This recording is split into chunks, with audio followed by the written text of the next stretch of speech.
Hello and welcome back to another episode of live streaming with Jennifer Garstang on my Dragon Ate My Homework. This is... Oops, hang on. This piece is one that I've been working on for a couple weeks now. And as you can see, I've gotten quite a bit farther.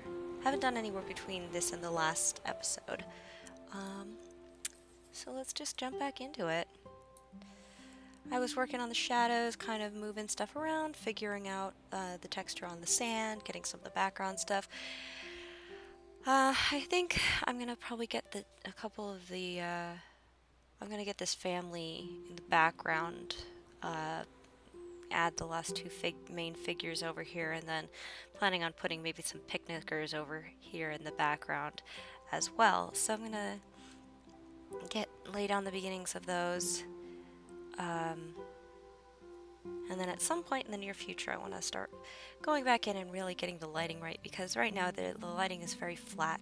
It's still very normal, and you're going to get, for the lighting that I'm looking for, I'm thinking I want them to all have kind of almost halos of light around them from, around the edges, because they're being lit from behind by this beautiful late afternoon sunlight. So that's going to take quite a bit more work to get to look right. Excuse me, goodness, I'm a little, my allergies have been acting up today. Always happens to me when I vacuum. The life of an artist. I'm either cleaning the house or I'm painting. And I often go back and forth between the two. So let's get started on this family. Alright. So we got the kid swinging from his dad's arm. And the mother's there too. Bring the sketch back up. She now looks ginormous compared to him. Ha, that's not what I meant to do. So I'm going to shrink her down a little bit more.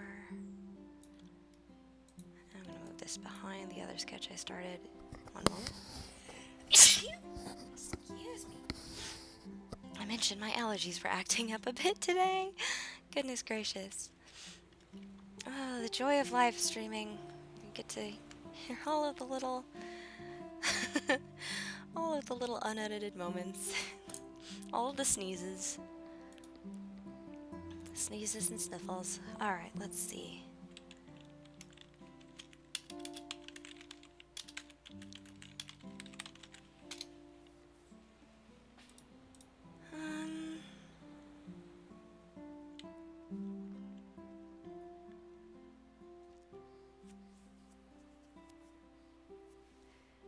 There we go. She can have just kind of a simpler profile. So let's see. Start laying down some basic colors for her.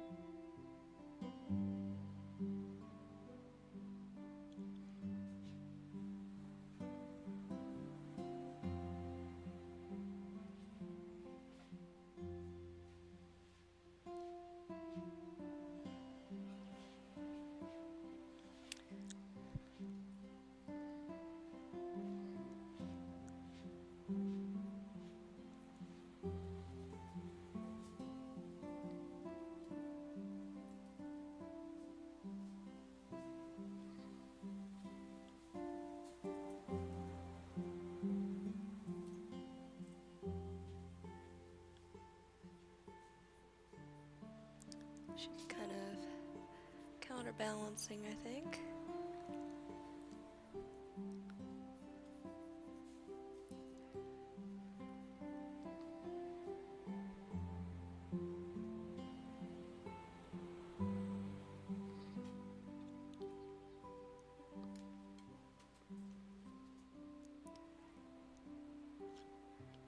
Colors from the dad.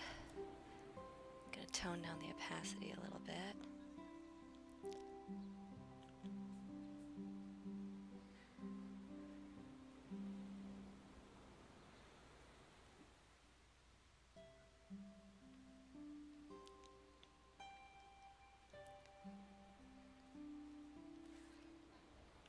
Oh, except I'm painting on the wrong layer. Alright, we're just gonna merge these together. It's like, why is this not working the way I expect it to? And it's because usually the answer is I'm painting in the wrong layer or with the wrong tool. There we go. That's more what I was expecting. The paint to go over rather than under.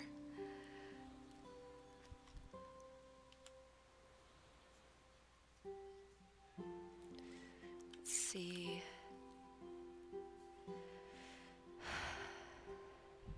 Maybe an orange shirt for the boy.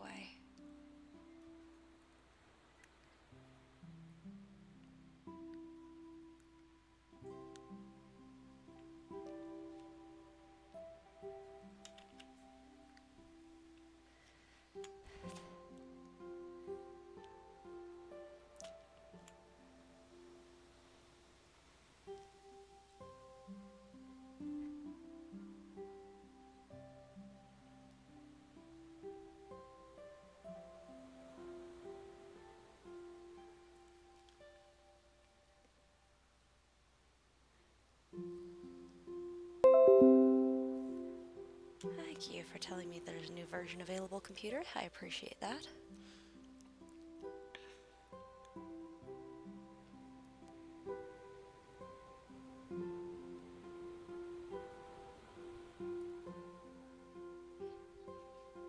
See him in shorts.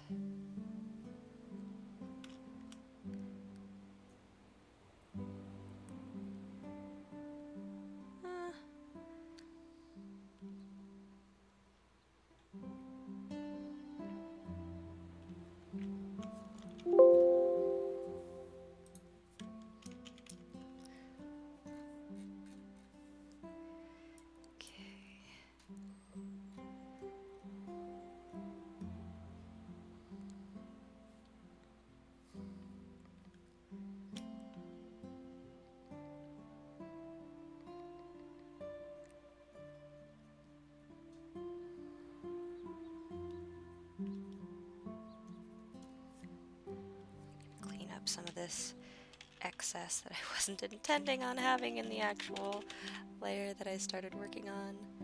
We can just get some of that cleaned up. I can get a feel for the kid's face.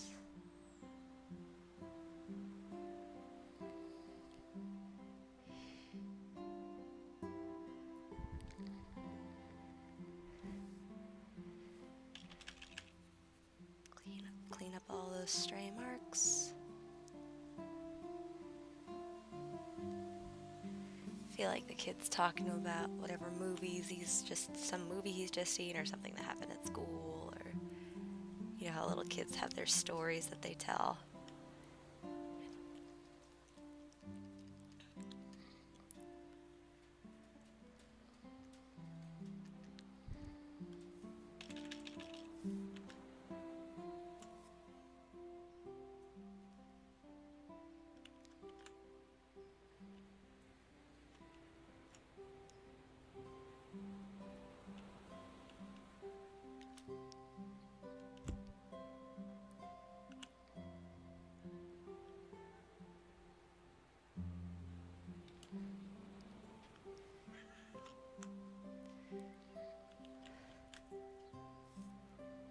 Alright. A little less on the teeth there, he doesn't. There we are.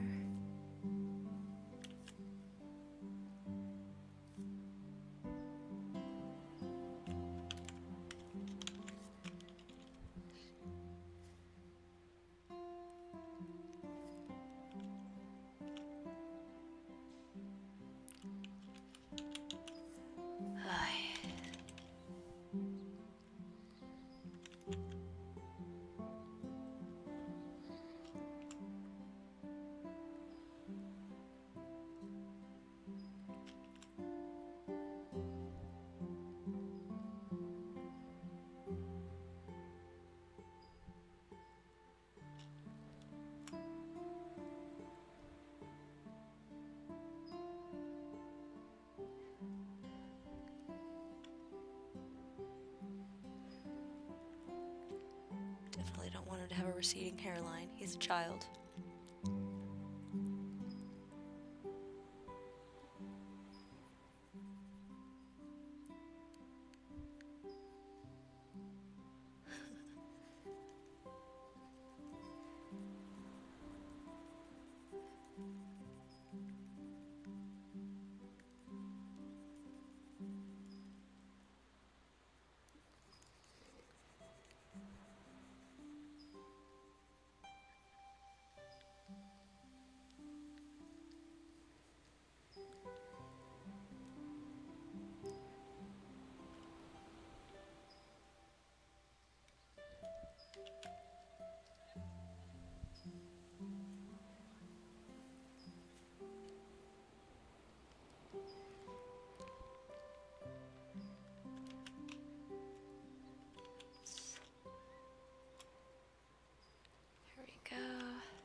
Doing another weird search.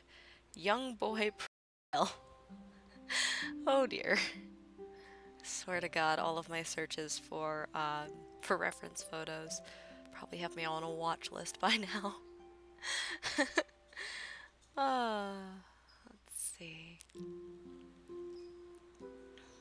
Aw, he's cute.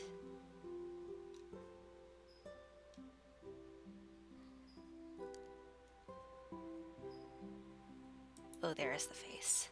Found him.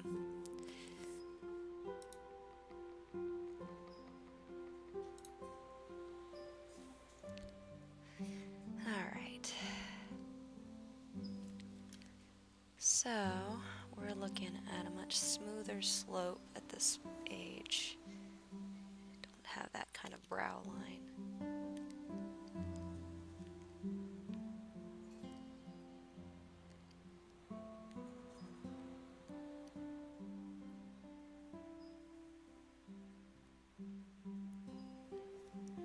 Much smaller chin.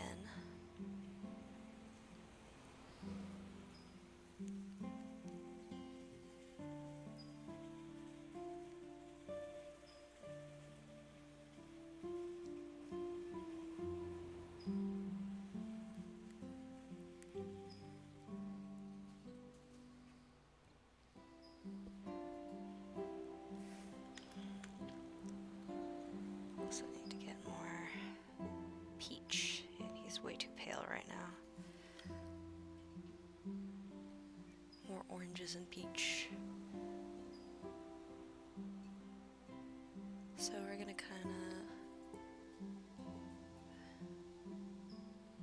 let's get, yeah, that looks about right. Of course, as I've mentioned in my previous posts, I'm not very good at picking colors, especially colors relative to the lighting around. It's very difficult for me to see.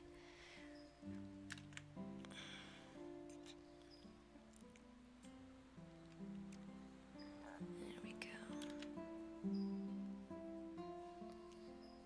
It's much better. All right.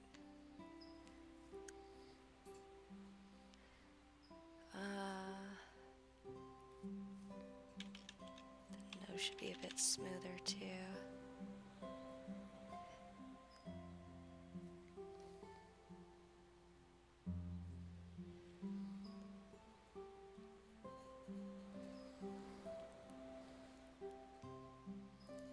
And as we're working down at this level, you can get a really good idea of understanding of what pixels are if you're not familiar. You can actually, since we're zoomed in, you can see, now we really can see, the way that this picture is made up is there's a bunch of little tiny squares. And each of these squares is called a pixel, and each pixel is a certain color. So, if I really wanted to get into more detail on him, and not have that pixelation look, what I could do is increase the number of pixels in the painting.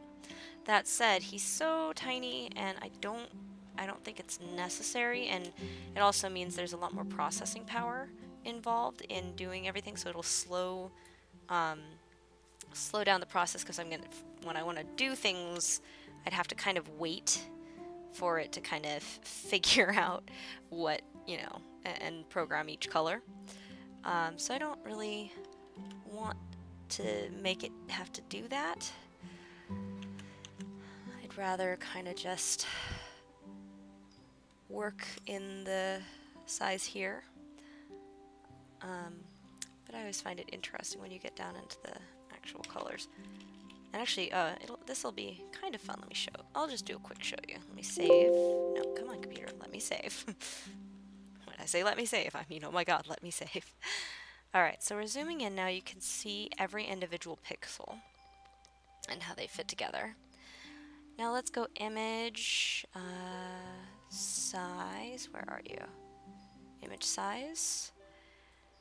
And let's say we want to make, the resolution right now is 300, which is a really high quality print resolution, by the way. So we're going to just up it to 400. and you'll see immediately what happens. So it's the same number of inches, width and height, but we're upping the size now. And actually, usually my pieces wind up getting to be around 450 DPI, dots per inch is what that stands for. And that allows me to blow them up much larger than they were originally. So now you can see as we zoom in, maybe I should do something more extreme. Image size. Let's make it 600. So this is gonna make everything, it should shrink them all down to, I think, 1/4 of the size, so they fit. So let's look at this boy again. There we go. And now you can see there should be a lot more. It's a little hard to tell. So if you look around the eyes, the nose, let's go ahead and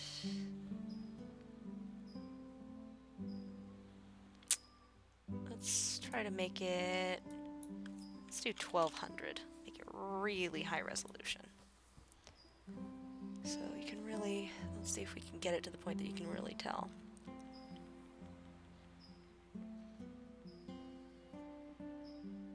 And you notice it's taking a long time to process this because that's a lot of pixels I'm asking it to make. We're gonna undo that. I don't need that many pixels. We're probably gonna go back to like 400, maybe 450. Doobie-doobie-doo. And part of the reason I wanted to make sure I saved before is that when we're making things this huge, it can be kind of a problem for the computer, so sometimes it can crash the program, and I don't want to crash it with this demonstration and then have it lose the work I've done so far. I haven't done terribly much this time, but let's see if we can really see it now. Alright, where is he? There they are.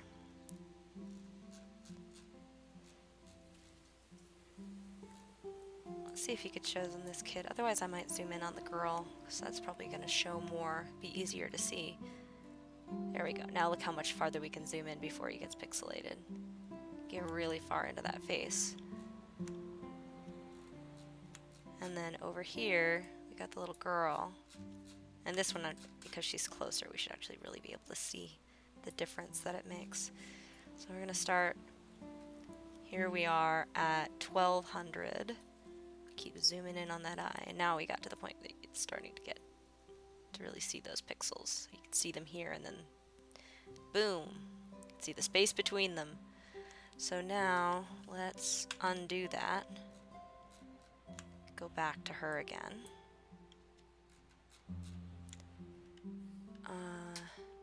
Actually, let's step back to 400. Yeah, so now we're at 400 again. Scroll, scroll, scroll, scroll, scroll, scroll, scroll, and now we're going to zoom in on the little girl again. And already we're seeing the pixelization right there. So before we could get all the way into the eye, and now we can't get that far before she gets pixelated. Boom. So I think I am going to make it 450.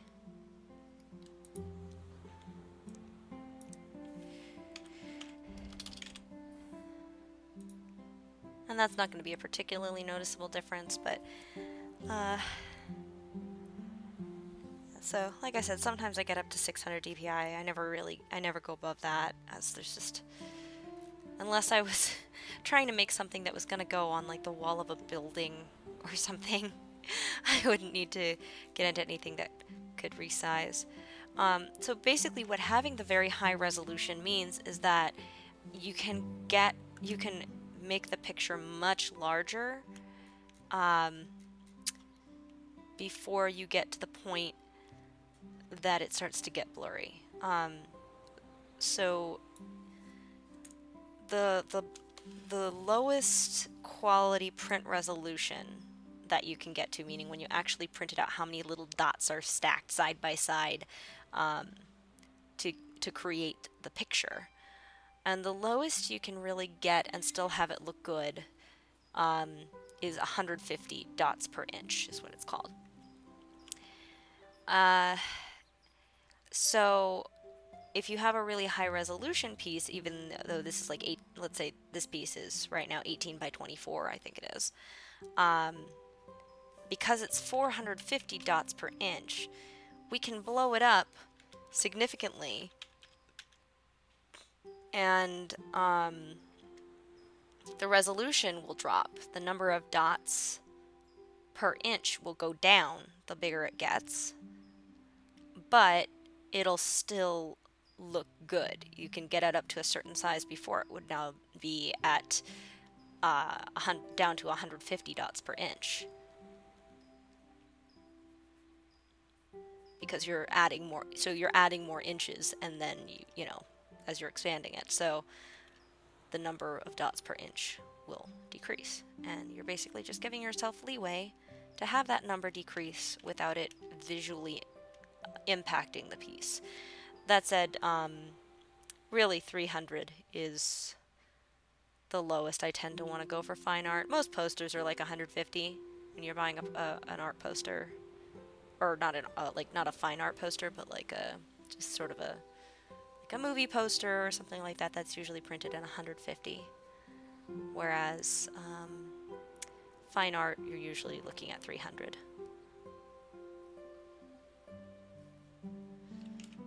So.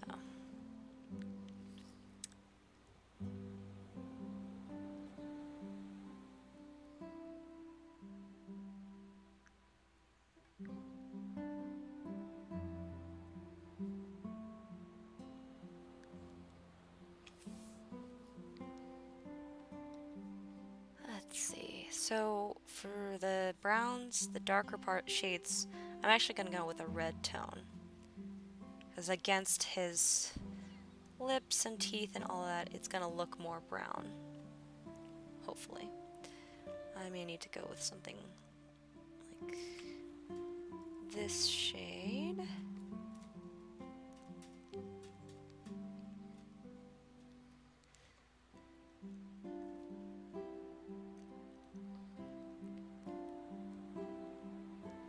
Here we go.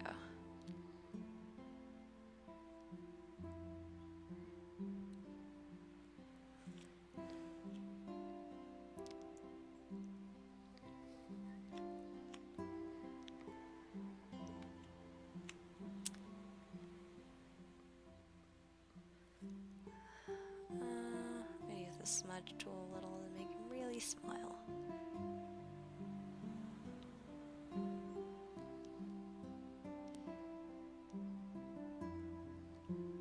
Get those cheeks up.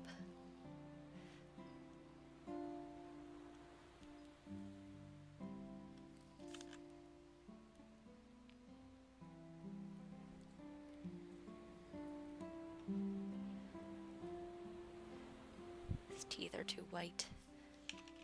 Not that they're too white in general, but they're relative to the lighting around, they're too bright. So we're going to darken those down a little bit.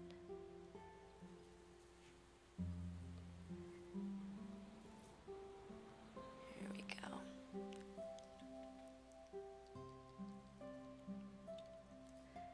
And I'm going to get that, like a nice bright yellow, and start adding in that sort of halo effect that I'm going to want to have on all of them.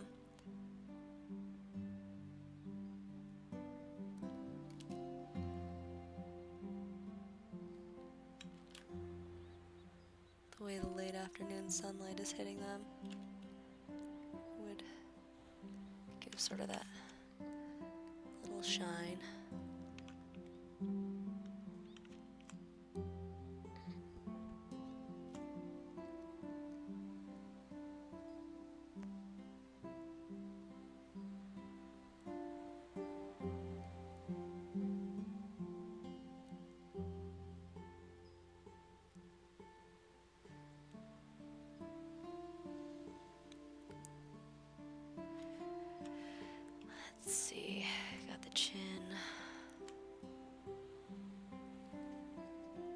its shape right.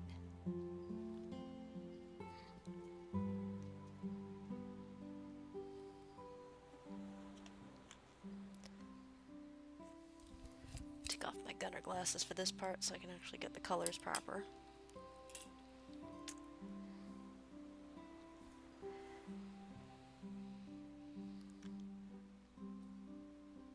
Sort of smudging that in a little bit more so it doesn't look out of place. I'm going to use the burn tool. Burn them all!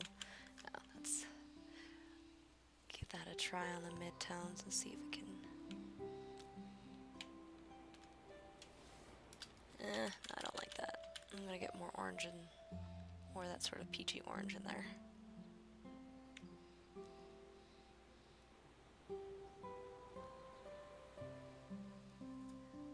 There we go. Nice and pale. Yeah, I like that. A little brighter, a little more lively.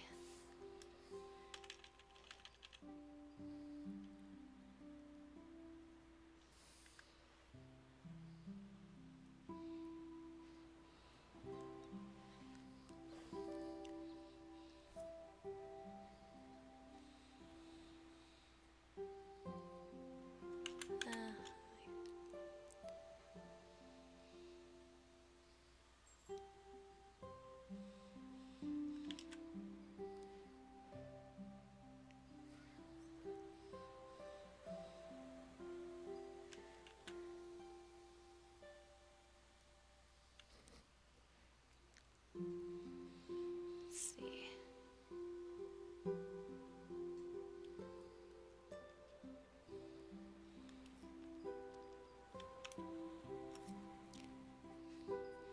Start defining the chin and the neck.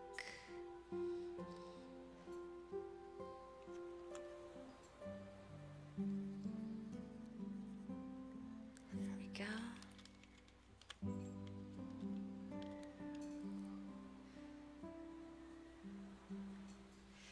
Let's see. Won't have to be looking up more. The beauty of digital painting is I can take his head and I can do this and move it a little bit and make it a little bigger.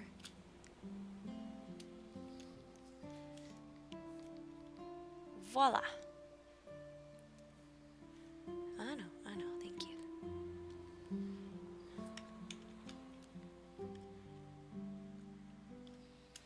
Alright.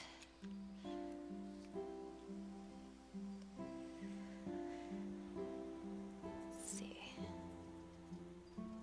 So his hair is a little crazy right now. I'll have to fix that.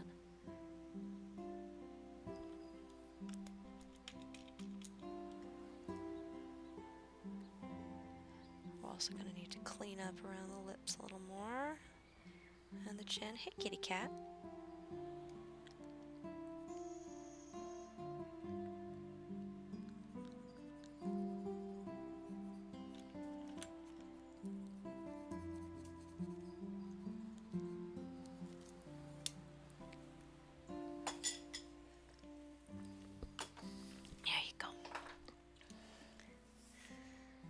Rorschach is joining me. So I'm going to kind of take a little more away from him, from this part. Definitely going to want to make it a little more tousled though, so. Because this is an excited kid. He's jumping around, he's having a good time. So he's going to be having his hair kind of going all over the place, I think.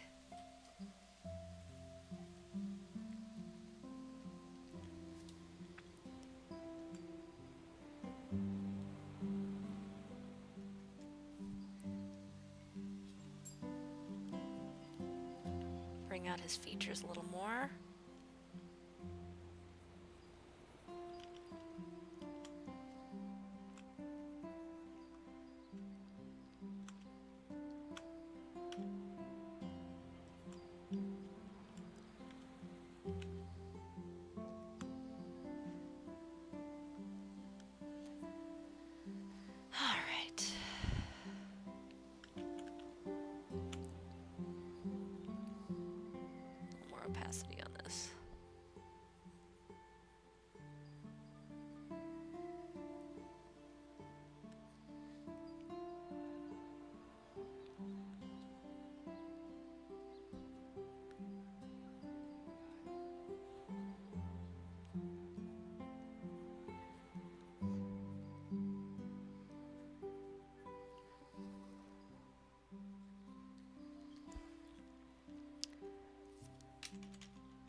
welcome home. You're home early. I don't want him to have a mohawk. I think kids with mohawks can be really cute, but that's not what I'm going for here. Let's see. Hey, Virgin.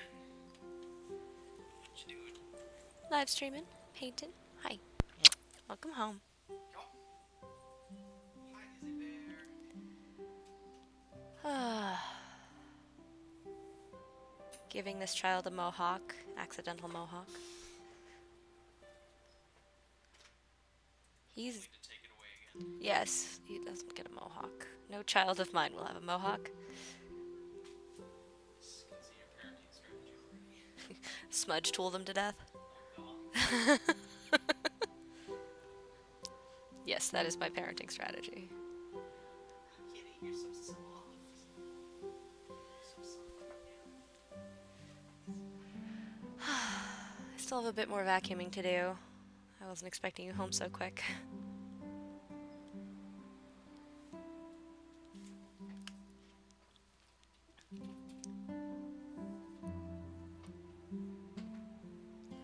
Alright. Okay, add a little bit more shine to this child's hair.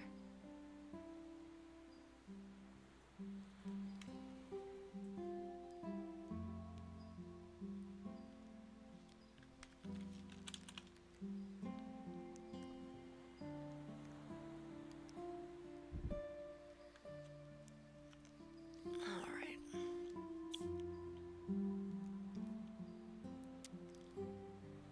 Let's get down into some more on this shirt.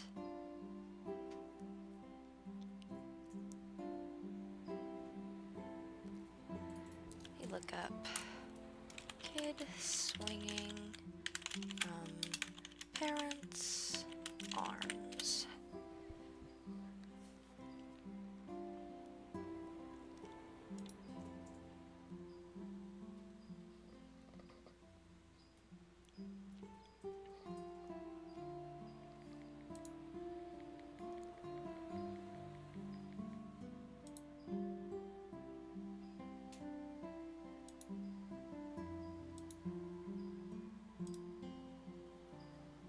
That's not good. That's not what I'm looking of. That does not look safe. Oh God.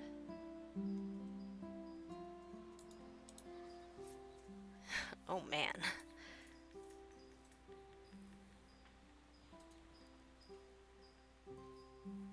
Oh man.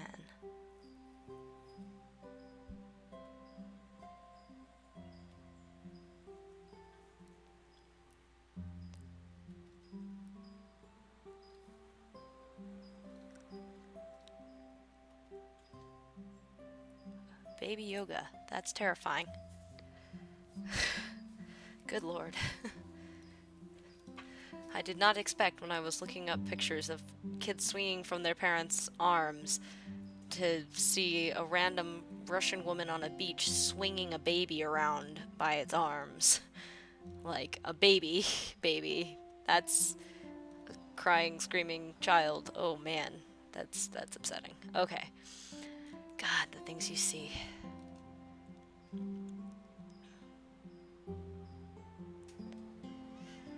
Let's see.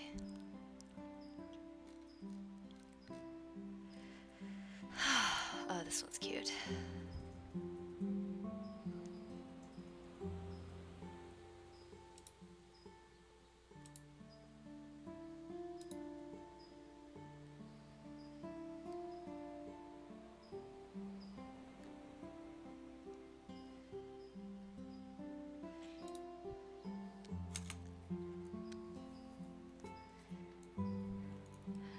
Thing is, it's so far away, it's such a small image, I'm not actually sure that I can make it clear what's going on.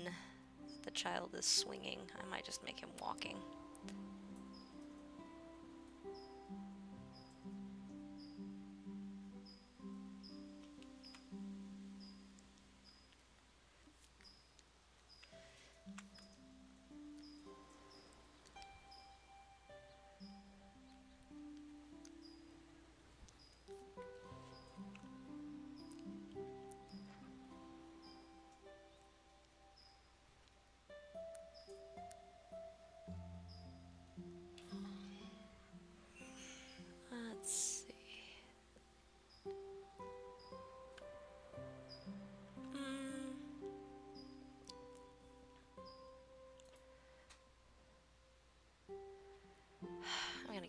his own layer so I can kind of see where I want to put him.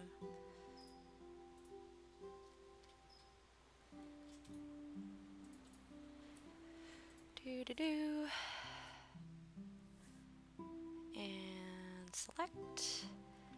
And Control-Shift-N to create new layer, if I'm remembering correctly. Wait, no, or is it Control-Shift-J? Is that the one? Yes, there it is. Now he's got his own layer. Okay. So we're just going to kind of erase the stuff from the other layer now. And we're going to clean up around him so we can really see what's going on.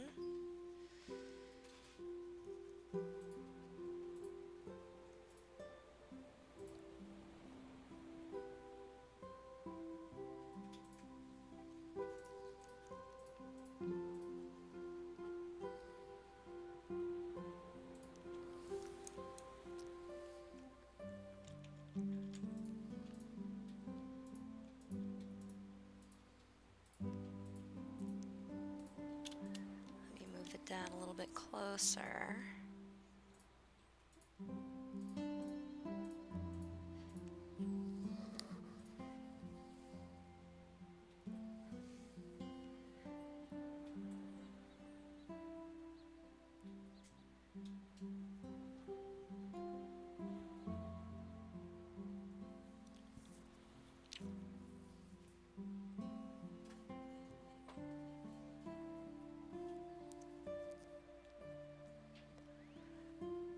His arm needs to be a little further back.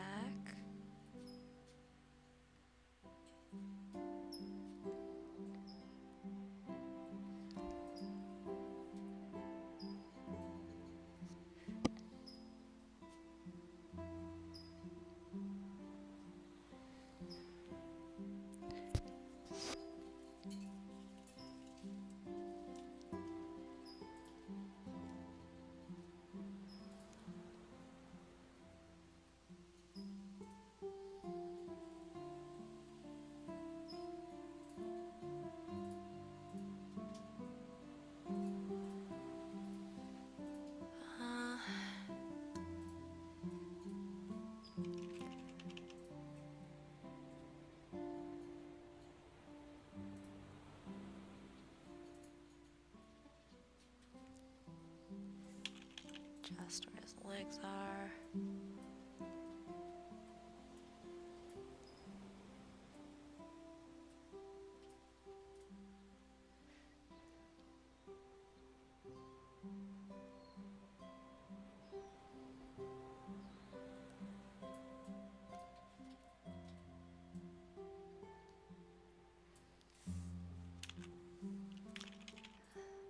Sleeves should be a little bit shorter.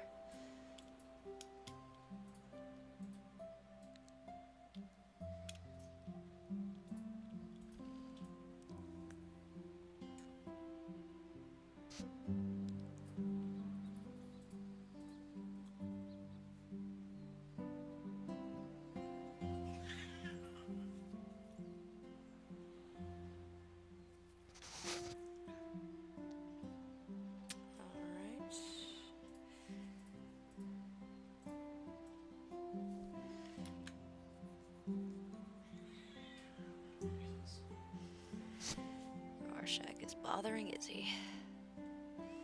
Hi Izzy, you okay, bear? she's walking by with her ears back.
his little knees.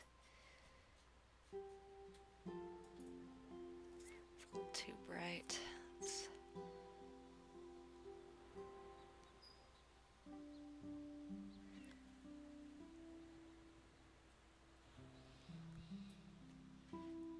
Gray down those shoes a little bit.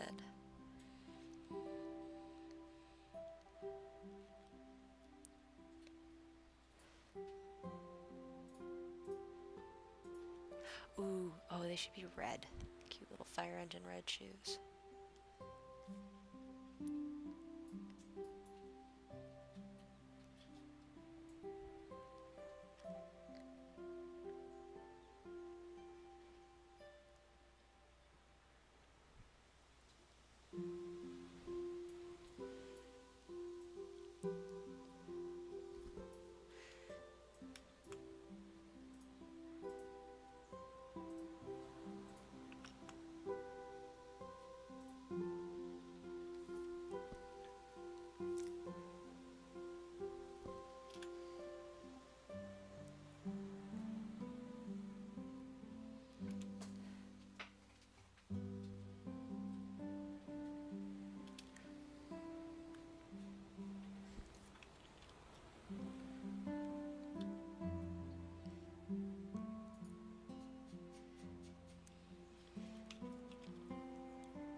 Maybe I'll just make him skipping. Maybe he doesn't need to be swinging from their arms the same way.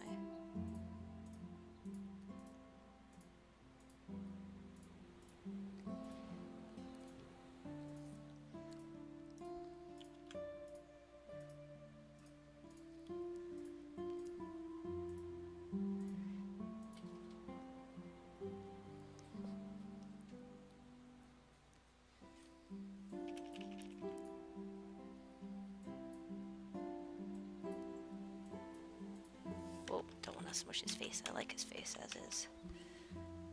Why the smudge tool can be dangerous.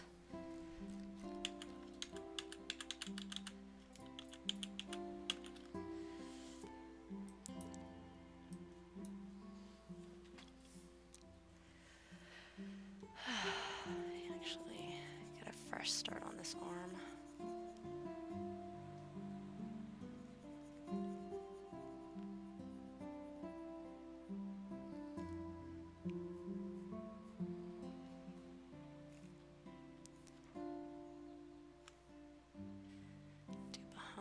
So I'm not messing up what I've done already.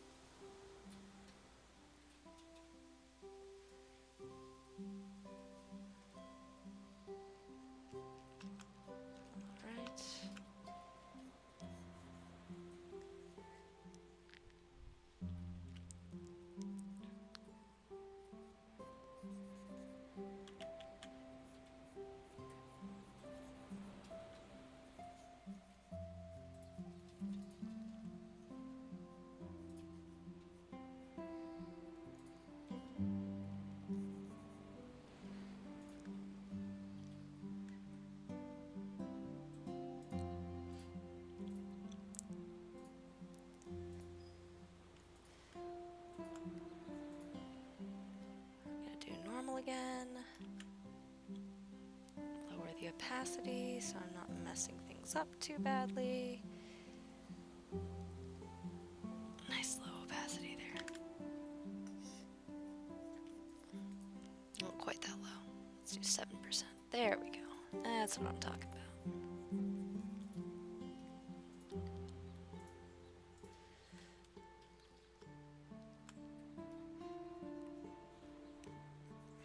So what I'm doing now is I'm adding these shadows in. I'm pulling from the colors that I've already come up with on the face that I like, as far as skin tone goes, to start adding shape.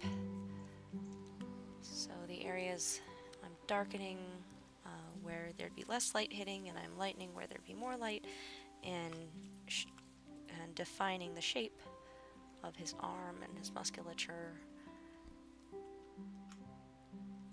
so he doesn't look completely flat.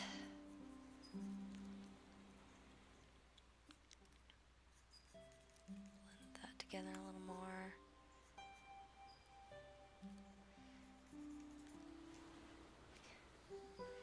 There we go.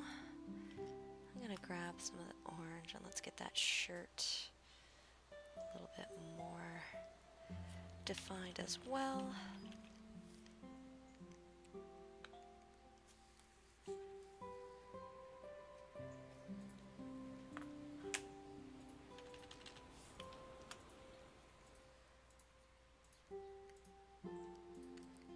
Let's see.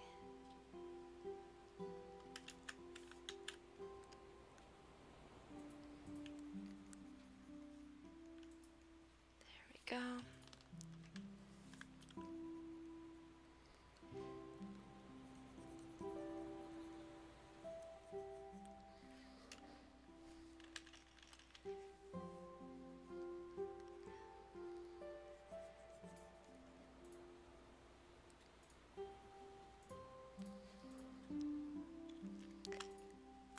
Get some of the lighter colors on the shoulder, some highlights there.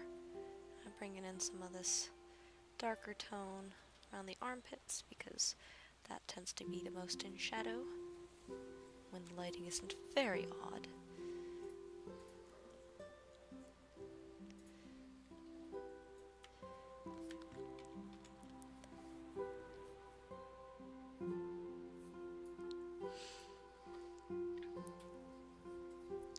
See, when I'm zooming out, I'm seeing his chin looks not properly defined at this point. It needs more light color on it to bring out, because it's protruding a little more, so it's going to be catching more of the light. So let me get some of that lighter tone in there.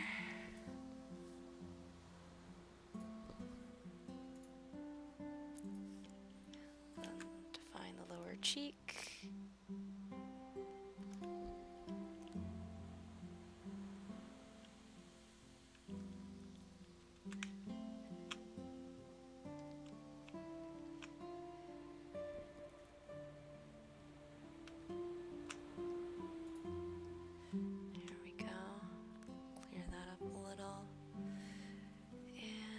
Clean this up so it doesn't have quite such an intense underbite.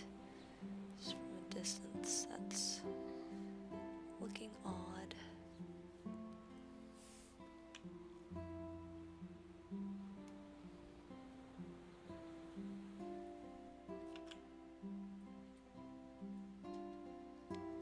There we go. Clean that up more.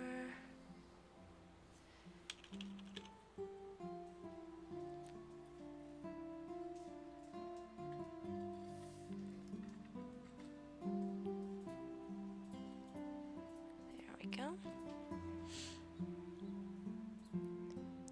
Clean up the edge over here.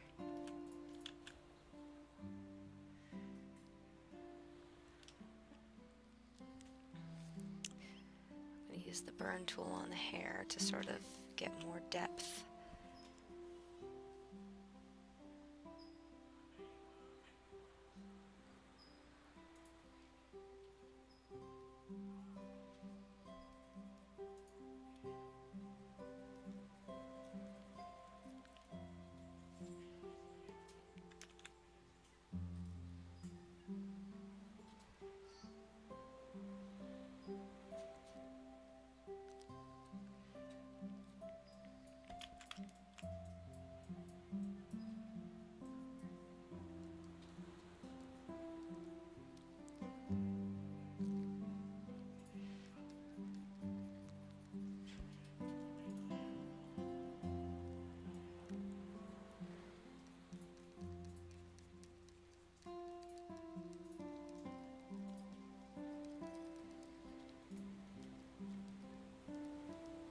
Now, the hair is actually a little bit more crazy than it probably would be if this were realistic, but I really want it to stand out because it's so far away and it's such a nice little addition that, so I'm kind of, you know, it's okay to take a little bit of artistic license on this one and have larger locks of hair than you would necessarily. See. We'll see. It might change. It's always subject to change. We're trying it out. It's all one giant experiment. That's all any art piece really ever is.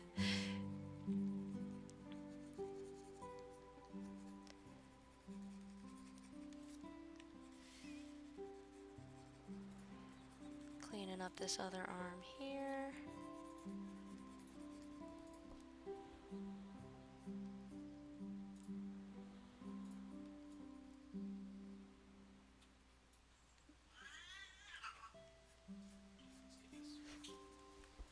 Do they not have food? I mean, I put the food on the table, but they should be fine. Kitty kitties. Such silly kitties. Hang on, I will be right back momentarily. We're just gonna let Rorschach chill in the bedroom for a little while. 1 second.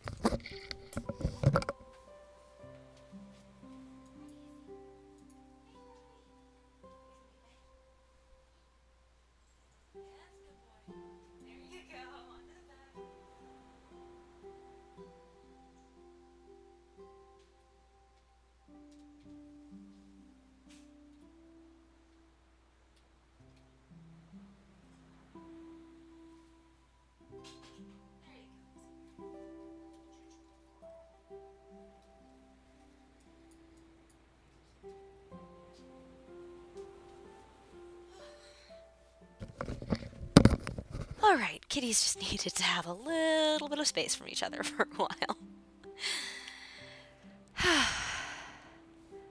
Alright. So now, gonna kinda define where the edge of the sleeve is. And it looks like it would be kind of probably a little bit rumpled, so we're going to add some lines here, some shadows, indicating the fabric. Make this a little more opaque. There we go.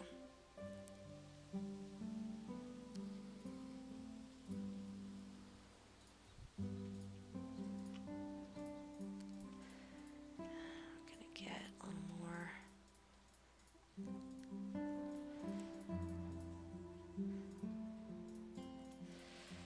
We'll have to attach, well, we'll have to make the hands clasp a little bit later. That'll probably be a slightly future step.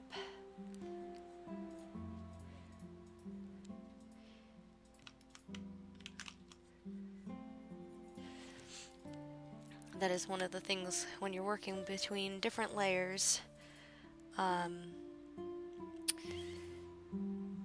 There are certain things you cannot do, like you can't blend the layers together or have them interacting in the same way that you could if they were in the same layer. Let's see. There we go. Thank you, computer. I know that's not allowed.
the tummy showing because he's lifting his arms in the air.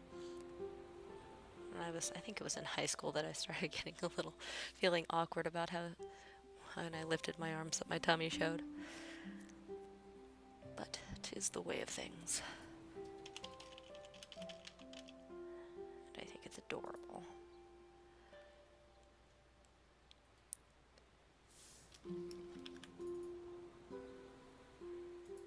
Let's see.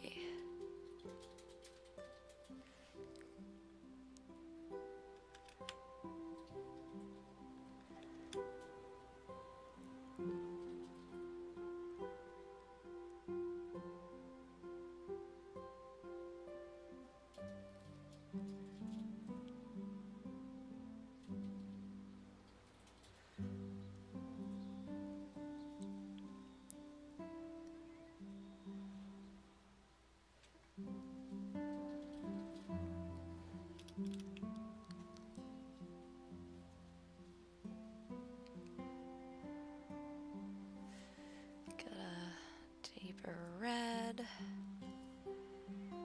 Got some browns in there for the shoes.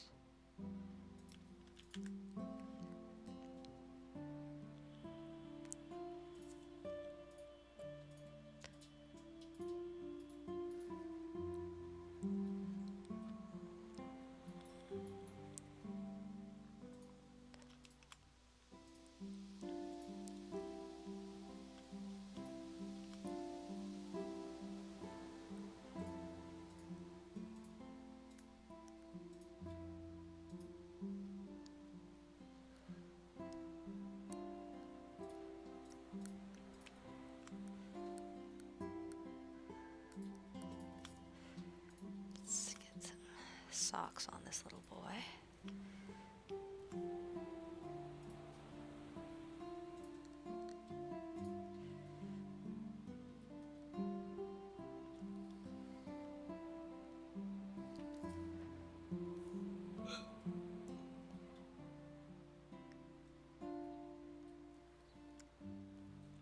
There we go.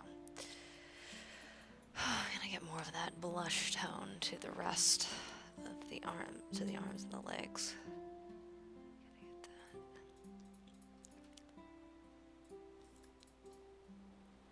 The rest of him doesn't match his face. Get him to match his face.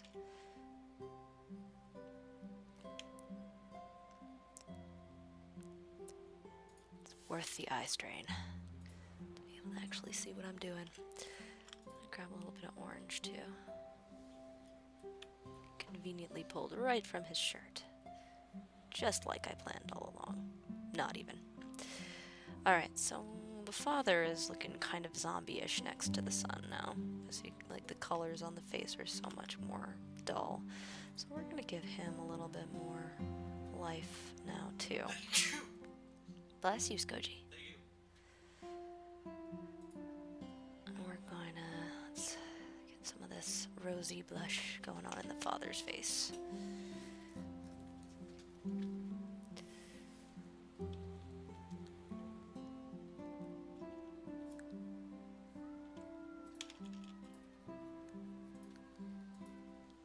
Here we go. Bless you again. Goodness gracious. Need to finish vacuuming. My boyfriend is all sneezy.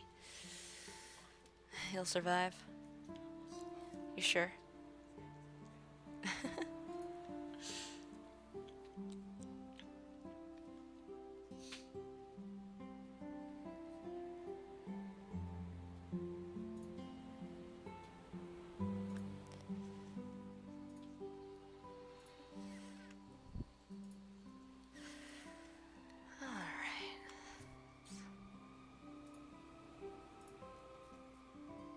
Grab some of the colors from the child. Gonna up the opacity now. Get some more of that detail going on.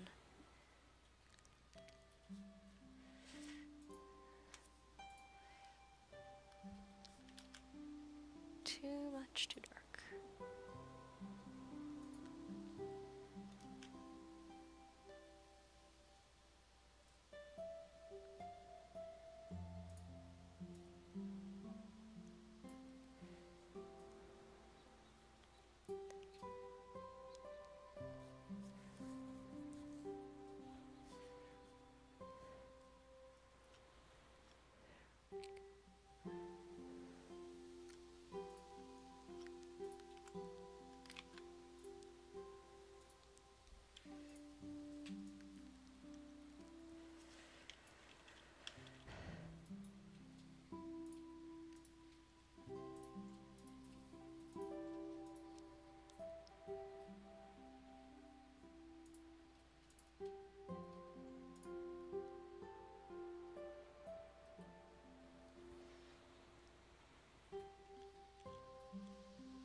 Soul is my friend.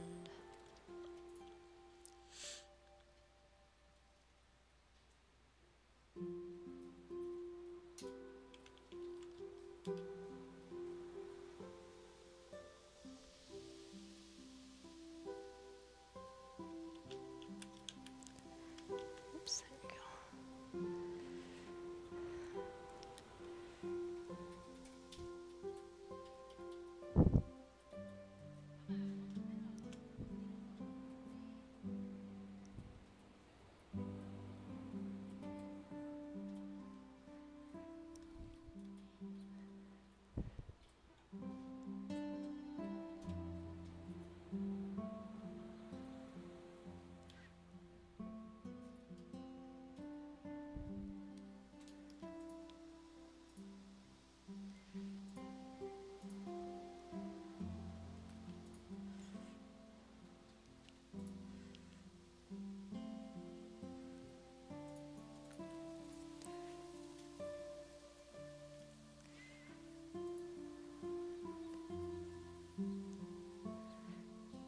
Start adding more detail to the shading around the eyes.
Face is looking a little off to me.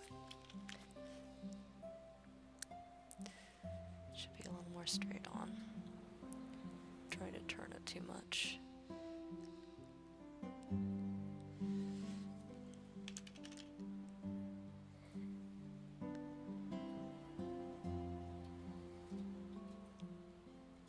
Should also be a little longer, I think.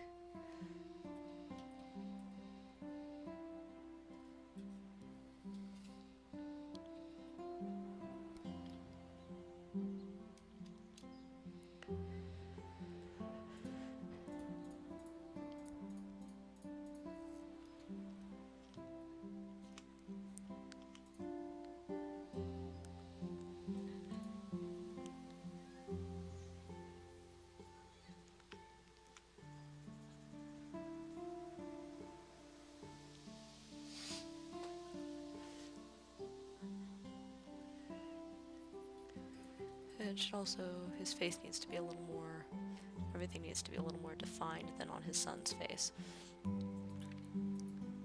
Chiseled, because he's had more time to age and get a little more weathered.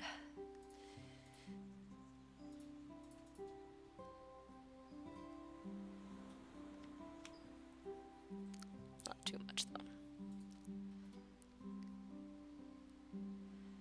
Still a relatively young father.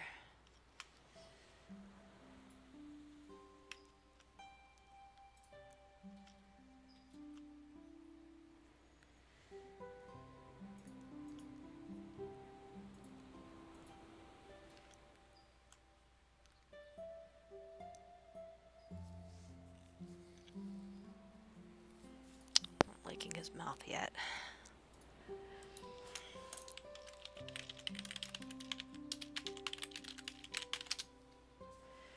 See if I can get some references for the face.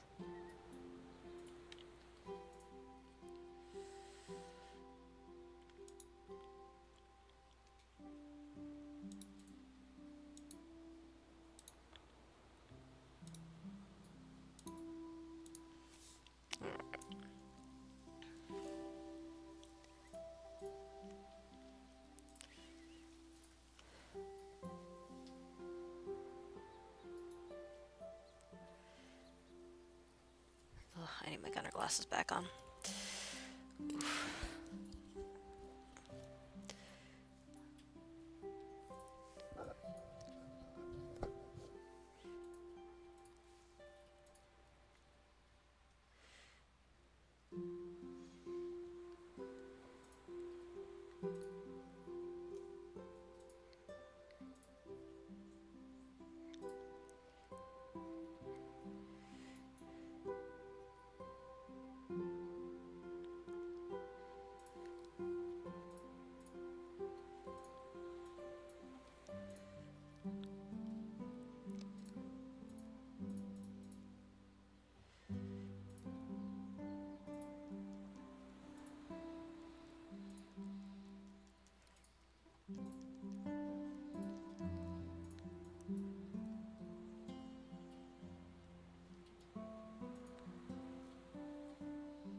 How to get these highlights going on, that's helping.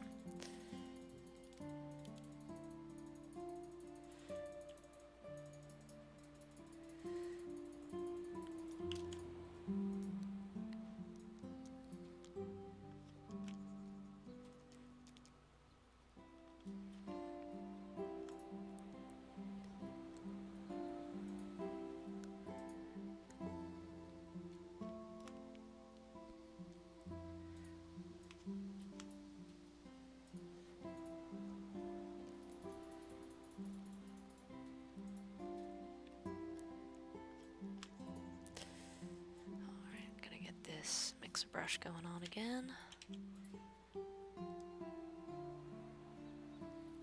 These highlights slightly less high.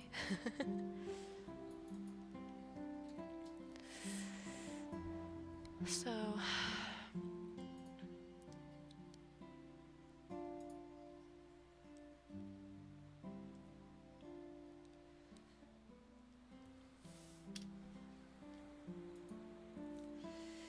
as I mentioned in a previous video, I want this, the father to be, as far as we can tell, either of Asian or Caucasian descent, or maybe both. Just to get a few more regions represented, because this is supposed to be kind of like having a fairly diverse group. I want this piece to have kind of a universal message, so having representatives from a variety of people helps to enhance that message. It's also a goal of mine. It's not something I strive particularly hard at, but I do like to try and incorporate you know, just to get more representation of different, or like especially more recently, a lot of my current art is just sort of, I didn't think about it, and it was mostly Caucasian models that I used, or Caucasian characters and figures. So now I'm kind of, you know, the more I'm hearing, you know, going on Tumblr and seeing about, you know, the need for representation in the media, the need for you know, representation of different cultures and different looking people's skin colors and all of that stuff. You know, different body types. It's just something now that I try to be mindful of, since I am, you know, I'm not like a famous artist or anything, but I'm putting visual media out into the world, and so I really want to make sure that, you know, my pieces are doing their small part to contribute to greater representation of a more diverse group of people. Now, I'm not going to go, like, if a piece, you know, if I'm doing like a piece that's sort of a bit of a self-portrait, then obviously well, if you've seen my picture, I'm pretty much as pasty white as they come without being actually albino. So, in those cases, obviously, I would choose Caucasian skin tones. But, in general, I just try to be a lot more, yeah, again, just trying to be mindful of it. I, I have a novel that I've been writing for several years. Lord only knows when it'll actually be finished. It will eventually, but, it's a big project. And one of the things I do in that book is I try to have all the different characters be different ethnicities, be different ethnicities. That's the term I was looking for earlier. Have different backgrounds and just not make a huge deal out of it. Just have it be part of the character. Like I have one character who's gay, and that's a minor plot line. But it's I have another character who is Latina, and her mother, and I also, her mother is like a very respected, I don't know if, doctor of some sort. I haven't decided if it's like she's like a neurosurgeon or, you know, something in that field. But she, just a well respected Latino woman, working in her field, and they live in a mansion, and they're just sort of getting, I don't want to like pigeonhole. It's just like that's part of the character, and it informs them slightly, even though the main character is still Caucasian, because it's based on me. Again, anything with a self-portrait is probably gonna. And there's things about one of the I don't want to be like trying to represent other cultures, people with different backgrounds, and trying to get too in depth with it, because I haven't grown up in that. I don't, write what you know. I don't want to write my assumptions about what a Latino family would be like what it would be like to grow up in a Latino family. Obviously, there's a lot of different Latino families in the world, a lot of different ways, but what it means to grow up in that culture. I would have a hard time writing a very religious Christian family, growing up in that. Like, I don't, or even a not particularly religious one. A little better now that I'm dating a former recovered Catholic, as he puts it. And my potential in-laws, go to mass, and we talk about homilies. Homilies, is that right? It's anything. Yeah, homilies. And Bible study and things like that. It's very, and it's very interesting, and I'm learning that different perspective. But that was not my experience growing up. So for now, the main characters that I write are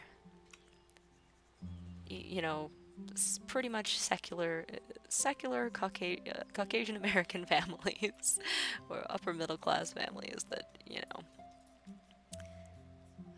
otherwise I would risk getting into accidentally stereotyping and things like that would be bad for different reasons. So, but again, just trying to be mindful and incorporating that where I can, and it's a fantasy story, so I'm kind of thinking, all right, well, what would these people look like? Would they, there's some that are based on like medieval English, which is a lot of them are. A lot of fantasy stories are based on that, but are they all that way? They don't have to be. So where can I incorporate more diversity? And it makes for a more interesting world too, if they're not all just based around medieval European and or Renaissance culture. Liking them a little better now, I think. Maybe You'll see when I zoom out. Sometimes when I zoom out, I'm like, oh gosh, what did I just do? I ruined everything. Oh no. This is again why undo is my friend.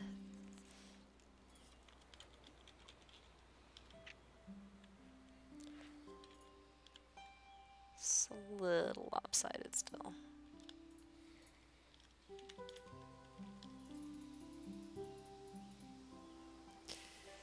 His hair is part of the problem.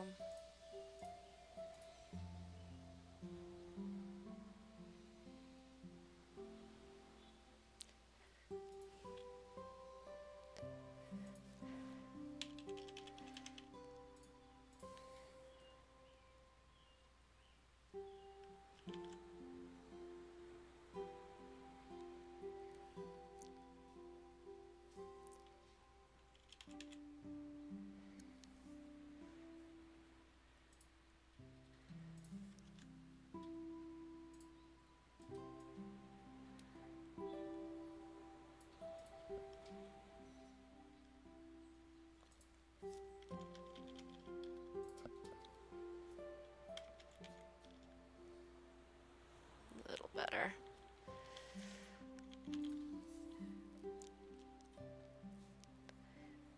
Let me get the eraser tool and actually clean up some of this around the edge here.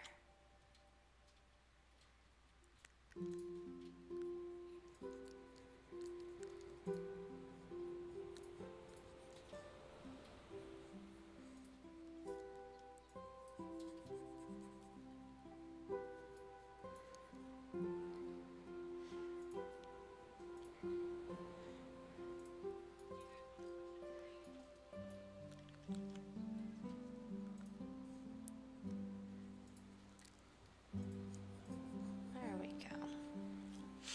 Cleaning this up a little.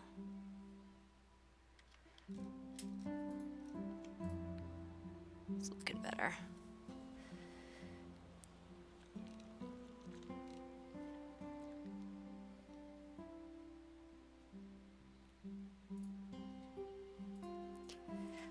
His position is his pose is a little stilted now. Let me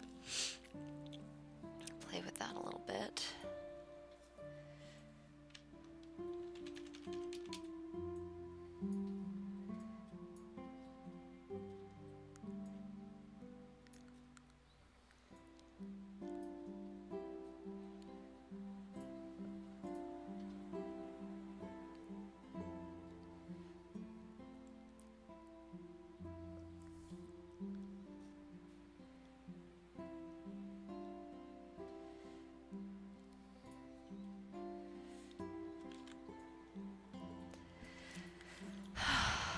One of the things I'm thinking about here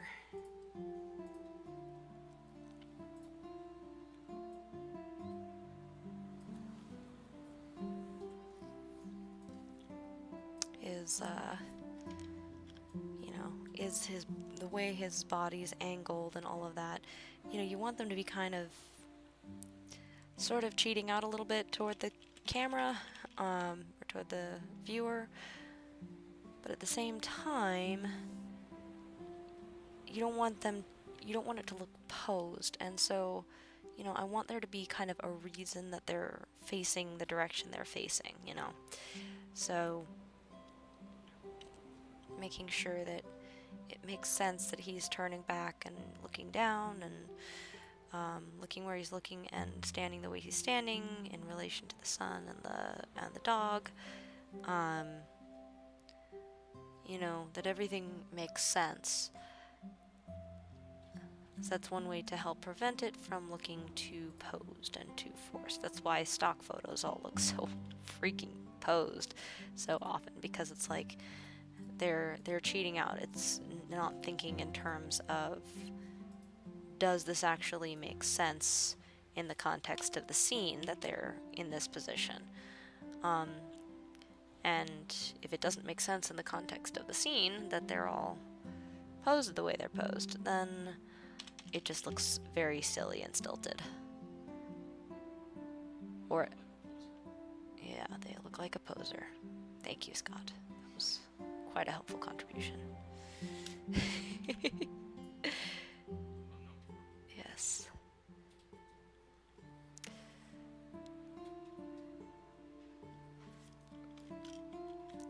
Alright, I think part of the problem is the line of his mouth right on the one edge is a little bit too light, actually.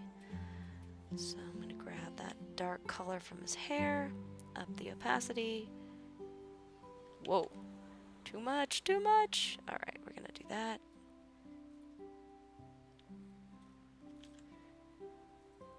I'll drop it down to like a pixel.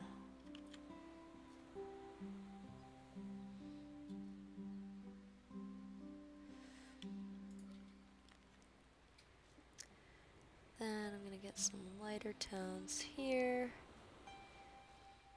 This little bump above the mouth, giving shape.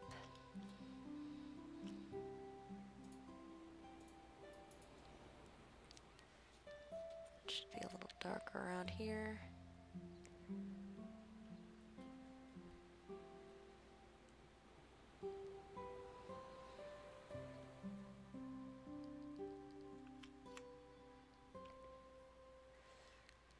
I always forget that there's a little gap between the line defining the cheek and the edge of the mouth. You don't. What? You're so weird.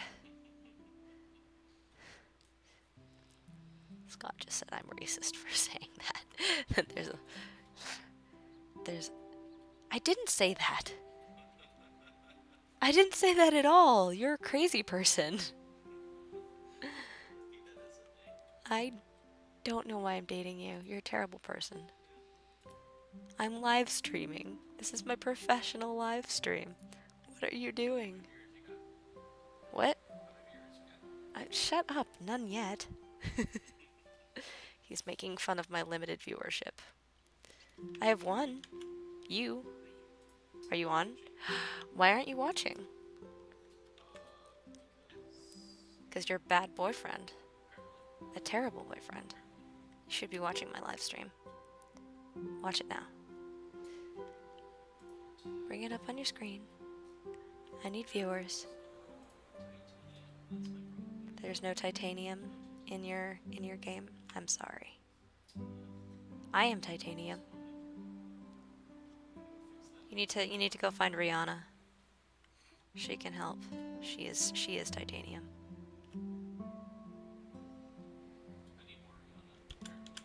You need more Rihanna in your life? Yes.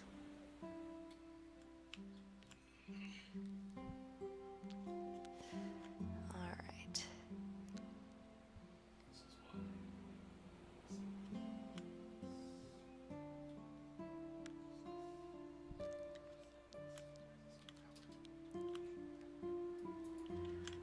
I don't know, Scudgy. I don't know.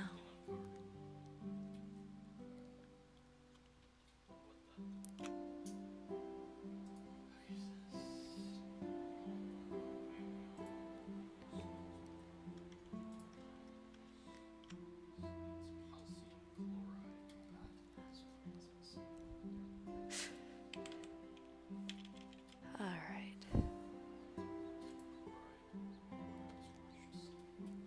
Here we go.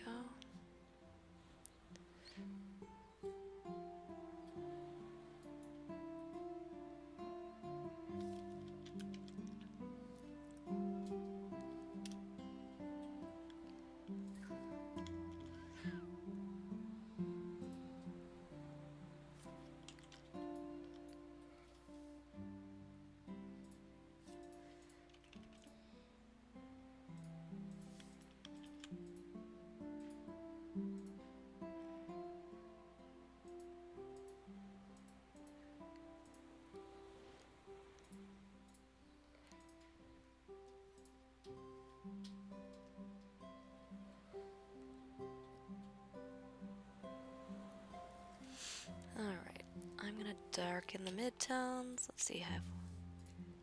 There we go. Bring those out. And let me lighten the highlights.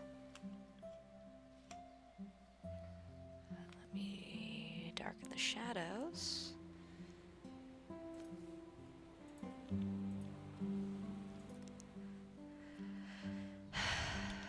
Let's see. And lighten the highlights. More on the midtowns. And increase. There we go. It looks a tiny bit jaundiced now, but we can fix that. I'm going to go ahead and take a red tone. I'm going to go over it as color. And we're just going to kind of touch up the areas where the low lights are a little too green.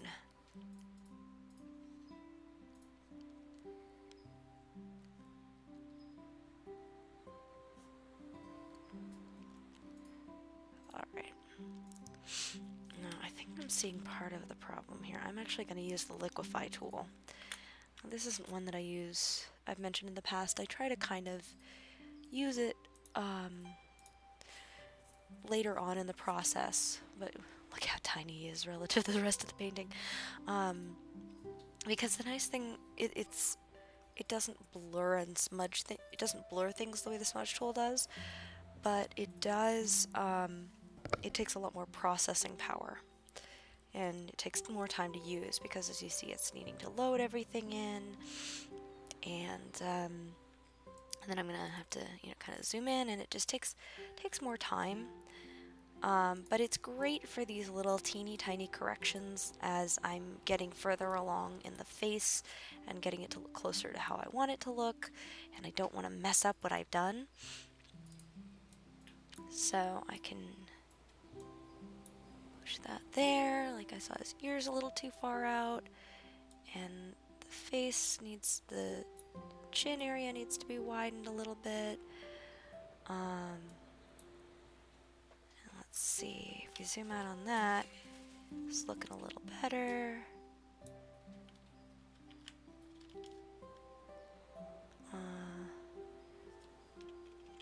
Make this even smaller, and we're gonna make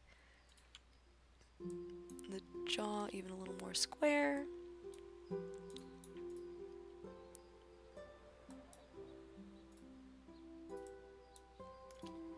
There we go. Just these little tiny teeny touch-ups. Teeny tiny. Oh, that's wrong. That's actually grammatically incorrect. Teeny tiny is much more appropriate.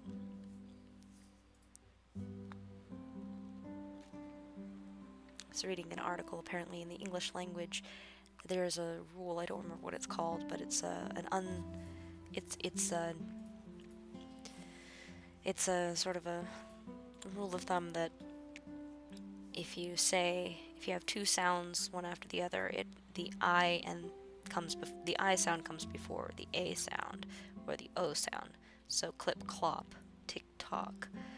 That's why horses don't go clop clip, because that sounds very wrong to us. It's clip clop, clip clop, clip clop, and in our language, that's how we hear it.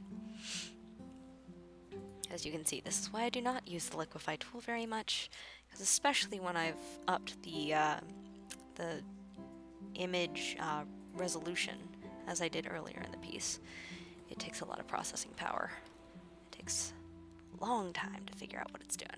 So now you can see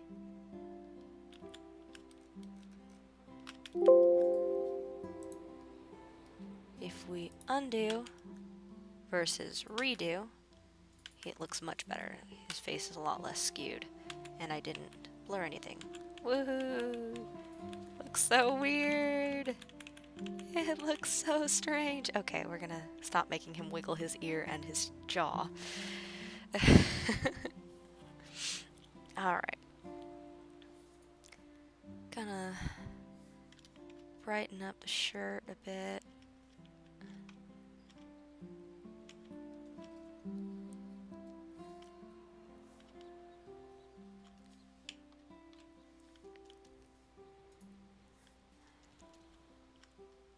off of color.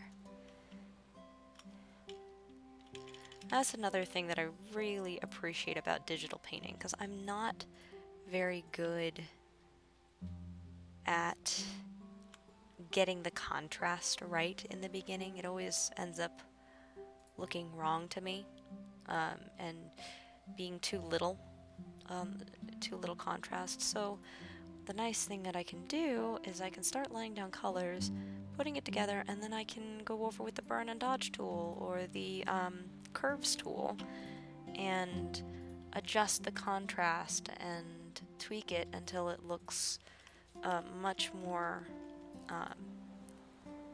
3D, much more how I want it to look. When I try to do proper contrast in like traditional media like pencil or anything, so often I end up just messing it up.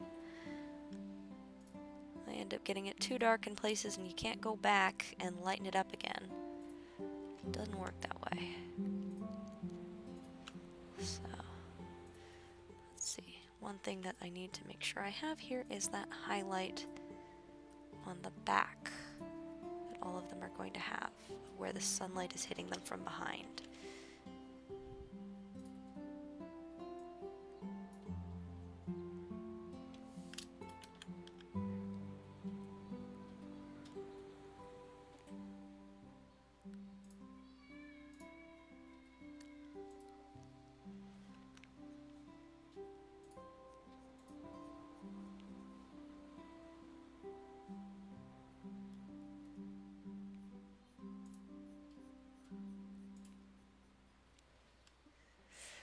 There we go.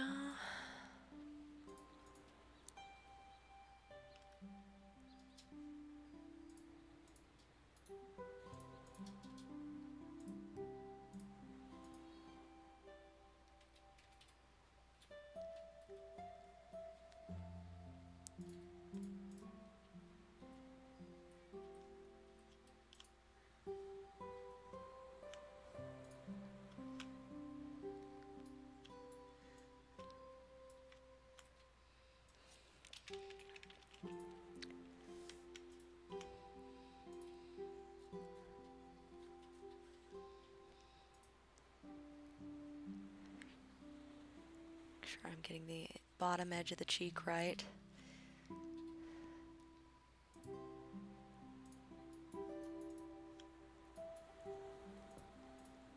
There we go.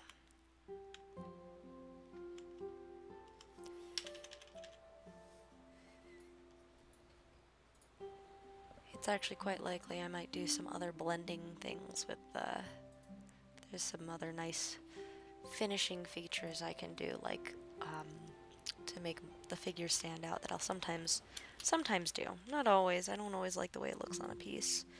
Oh wow. Probably gonna need to use the liquify tool again a little bit. I might just use the smudge tool. His jaw is a little crazy wide over on the one side. Come on, where'd you go, mouse? Alright. Looks a little like Gaston. We don't need him to look like Gaston. Watching too many trailers for Beauty and the Beast.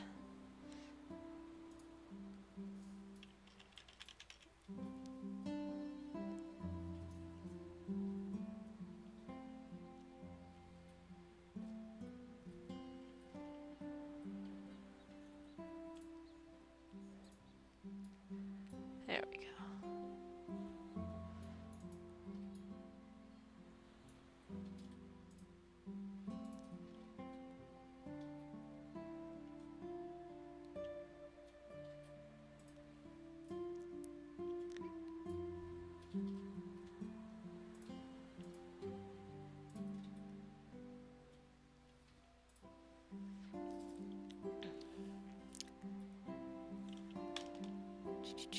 Come on. Shrink. Shrink. What is going on? There we go.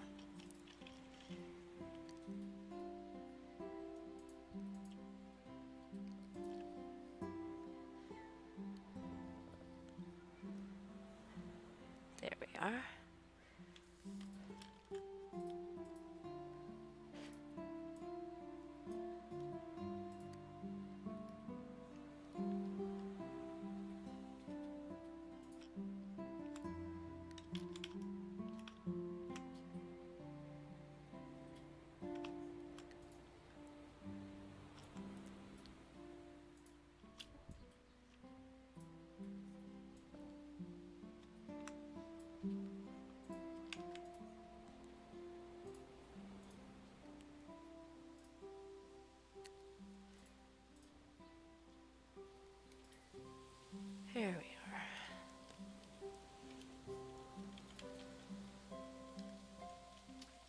Chin still looks a little Gaston-y.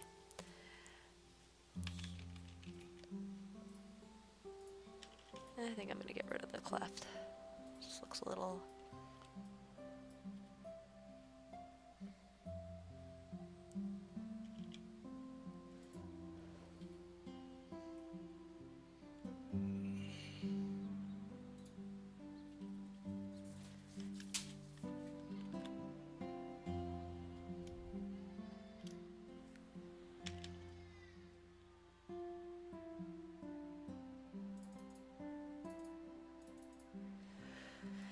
There we go.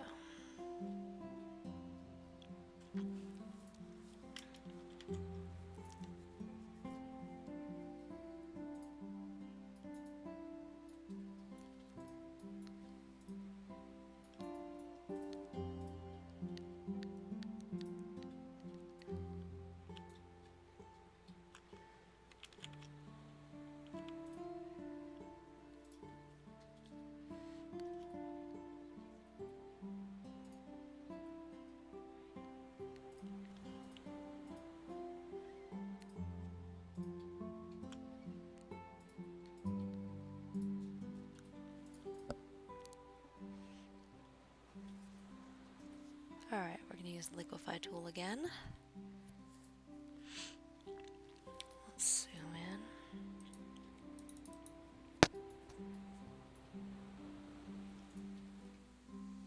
Oh my gosh, this tool takes so long.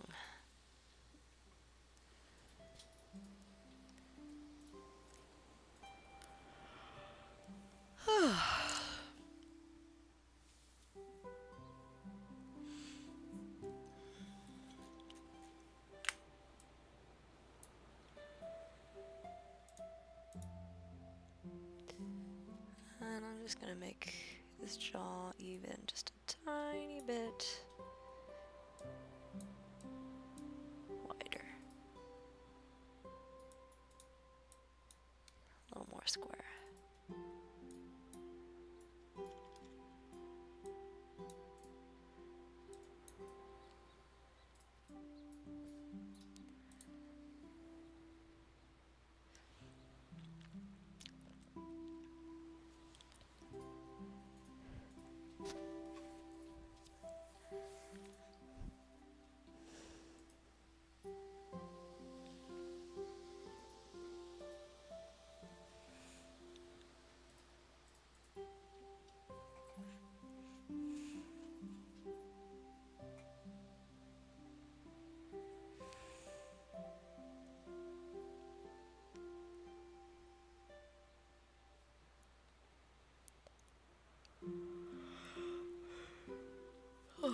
Just thinking about it. There we go.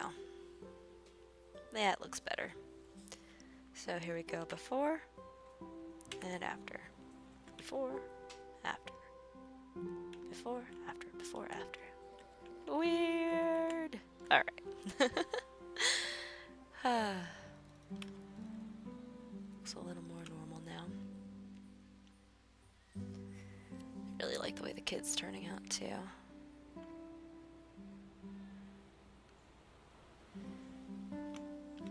Let's see.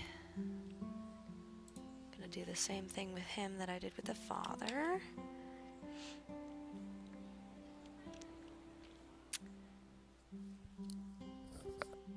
Lighten the midtones.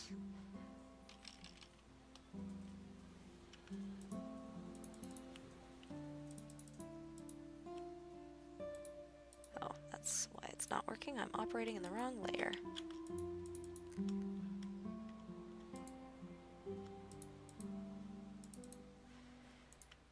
Highlights, we're gonna lighten those.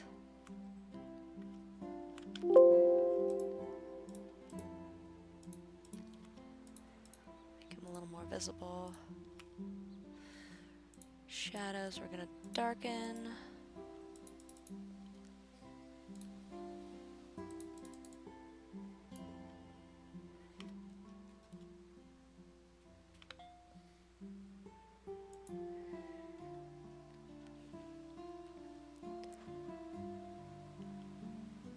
And highlights, we're gonna lighten.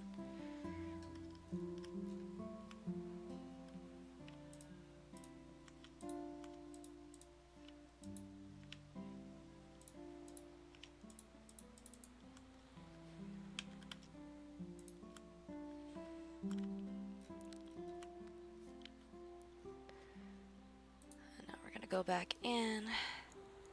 He doesn't look too terribly jaundiced from that. We do need to get his lip a little more defined.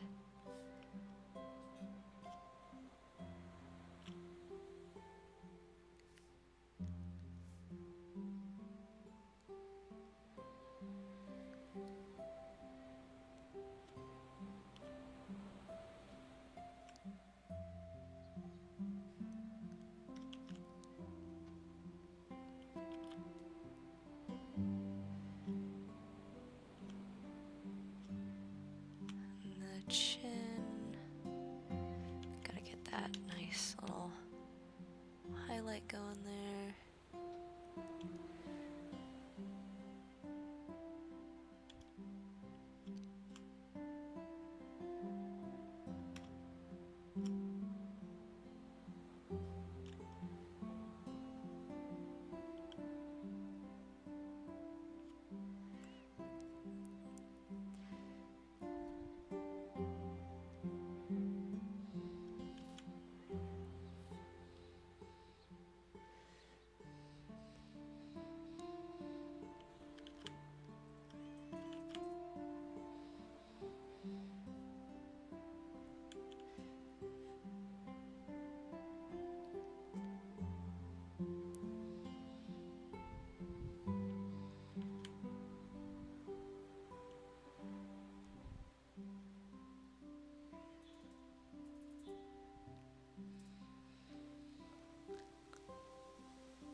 This nice peach color and just smooth out his skin a little bit more with the mixer brush. Because unlike his father, he's gonna have, his skin is gonna be a bit less weathered. So we don't want to have quite so much texture on it. I like a bit of it though. Should still have some.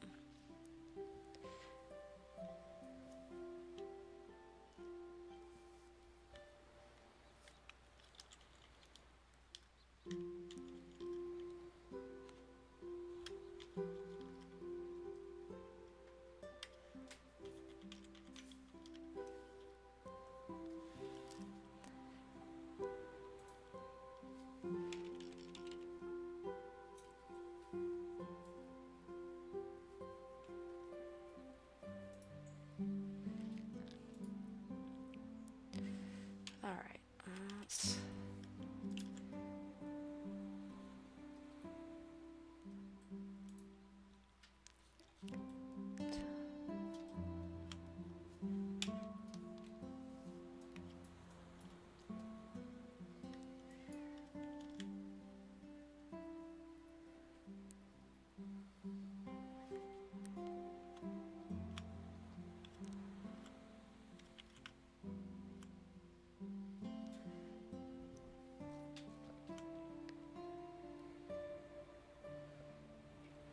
Getting a little more contrast and shape to him because he looks too flat from far away.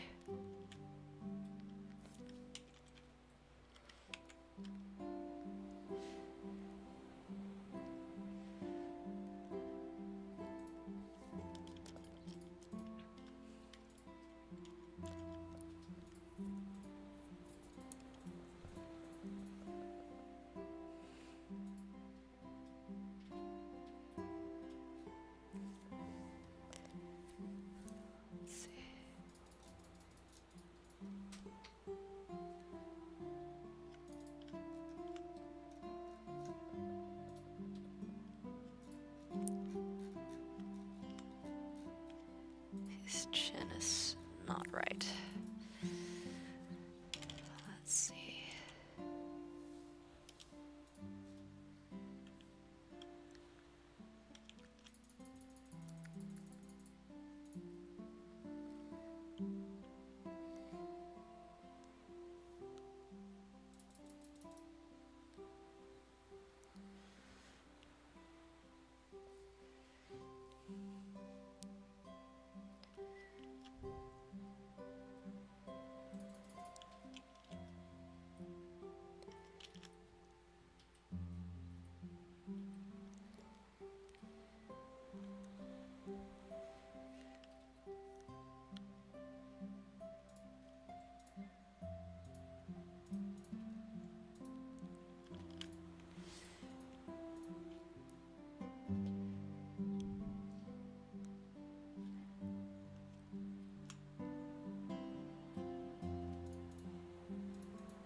There we go.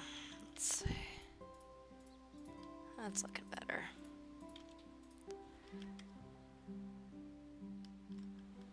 Still not perfect, but I think once we get the rest of it in place, and then we might do a bevel and emboss to make them stand out further.